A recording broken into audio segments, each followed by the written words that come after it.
अब बात करते हैं उन अरब देशों की जो ईरान के खिलाफ युद्ध तो नहीं लड़ रहे, लेकिन ईरान के निशाने पर ही है। ईरान के हमले से कतर की एलएनजी उत्पादन क्षमता 17% तक कम हो गई। इससे कतर को करीब 8 लाख करोड़ रुपए का नुकसान होगा। यह भारत के रक्षा बजट के बराबर है। ईरान के हमले से सऊदी अरब को करीब 4 लाख करोड़ के नुकसान की आशंका है। इतने पैसे से पाकिस्तान 15 साल तक रक्षा बजट कवर कर सकता है। कुवैत को 5 लाख करोड़ रुपए का नुकसान होने की आशंका है। इस बजट में बांग्लादेश 25 साल तक अपने वार्षिक विकास बजट को फंड कर सकता है। बहरीन को करीब 60,000 करोड़ का नुकसान पहुंचा है। जीडीपी 14% तक गिर सकती है। नुकसान को रिकवर करने में बहरीन को 2 साल का समय लग सकता है। यूएई को करीब 2 लाख करोड़ का नुकसान हो सकता है। यह श्रीलंका के 9 साल के वार्षिक बजट के बराबर है। मित्रों, इस युद्ध से दुनिया की इकोनॉमी पर जो असर पड़ा है वो दिखाई दे रहा है, लेकिन इस युद्ध से दुनिया के पर्यावरण और सेहत पर जो असर पड़ा है उसके बारे में बहुत से लोगों ने अभी सोचना भी शुरू नहीं किया है। सबसे बड़ी सच्चाई यही है, युद्ध खत्म होने के बाद 2-4 साल में इकोनॉमी पटरी पर आ सकती है, लेकिन हजारों टन बारूद के धमाके का पर्यावरण पर जो असर पड़ा है उसे लाखों लोग दशकों तक झेलेंगे। इस युद्ध ने मिडिल ईस्ट और आसपास की हवा और पानी को जहरीला बना दिया है और पूरी दुनिया इस युद्ध के असर से और ज्यादा गर्म हो रही है। मित्रों, एक अमेरिकी रिसर्च संस्था क्लाइमेट एंड कम्युनिटी इंस्टीट्यूट ने एक रिपोर्ट जारी की है जिसमें मिडिल ईस्ट युद्ध के जलवायु पर पड़े असर के बारे में बताया गया है। यह रिपोर्ट 21 मार्च को जारी हुई। इस रिपोर्ट के आधार पर हमने आपके लिए 28 मार्च तक पर्यावरण पर पड़े असर का विश्लेषण तैयार किया।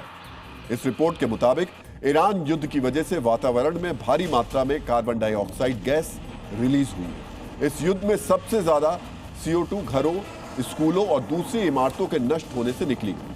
इसके अलावा बम धमाकों और तेल जलने से काले धुएं और दूसरी ग्रीन हाउस गैसेस का उत्सर्जन हुआ, जिससे कैंसर जैसी गंभीर बीमारियों का खतरा पैदा हो गया। मित्रों, आसान तरीकों से आसान भाषा में समझिए, बड़ी मात्रा में कार्बन डाइऑक्साइड और दूसरी ग्रीन हाउस गैसों के उत्सर्जन का पर्यावरण पर क्या असर होगा। कार्बन डाइऑक्साइड गैस हवा में एक कंबल की तरह काम करती है। सूरज की गर्मी धरती पर आती है, लेकिन कार्बन डाइऑक्साइड की परत उसे वापस जाने नहीं देती। इससे धरती का तापमान बढ़ता है, ग्लेशियर पिघलते हैं, समुद्र का स्तर बढ़ता है। तापमान बढ़ने से मौसम बिगड़ता है, जिससे हीट वेव, भारी बारिश और सूखा जैसी आपदाएं आती हैं। और ईरान वॉर पर जारी रिपोर्ट के मुताबिक एक महीने में 110 लाख से 140 लाख टन कार्बन डाइऑक्साइड के उत्सर्जन का अनुमान है। अगर यही दर पूरे साल भर जारी रही तो यह उत्सर्जन दुनिया के 84 सबसे कम प्रदूषण फैलाने वाले देशों के पूरे साल के कुल कार्बन उत्सर्जन के बराबर हो जाएगा। यानी दुनिया के 84 देश एक साल में जितना प्रदूषण फैलाते हैं उतना सिर्फ इस युद्ध की वजह से दुनिया में फैलेगा। इस युद्ध में 20,000 से ज्यादा इमारतों के नष्ट होने का अनुमान है, जिससे लगभग 55 टन कार्बन डाइऑक्साइड का उत्सर्जन हुआ। युद्ध के दौरान मिडिल ईस्ट के तेल डिपो पर हुए हमले में लगभग 60 मिलियन बैरल तेल जल गया।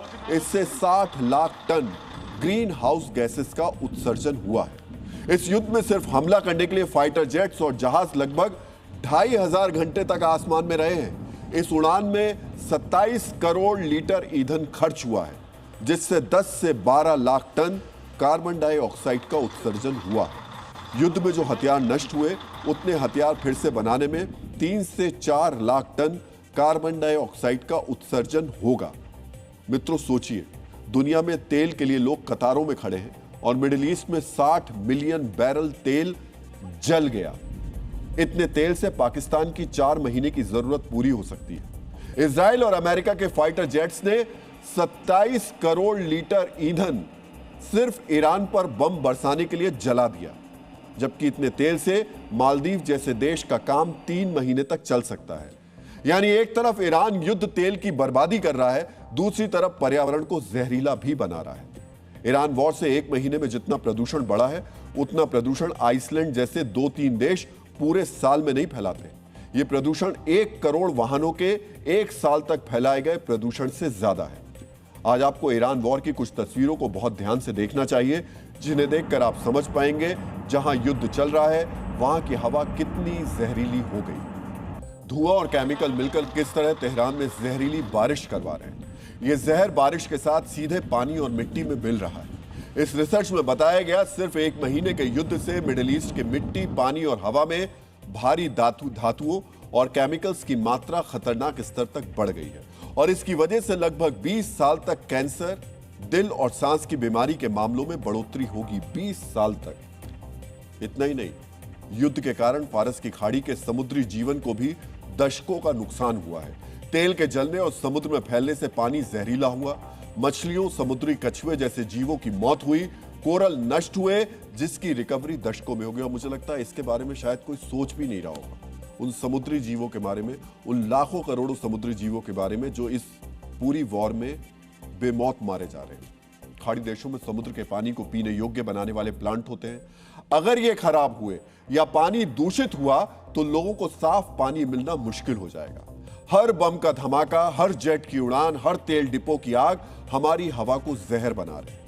अगर स्कूल, अस्पताल और घर जल रहे हैं तो उनका मलबा हटाने और दोबारा बनाने में भी कार्बन उत्सर्जन होगा।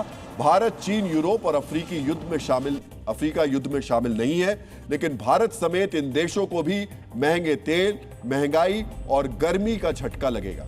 यानी इसका सीधा असर भले ही मिडिल ईस्ट में हो, लेकिन जलवायु परिवर्तन की आग में पूरी दुनिया जलेगी।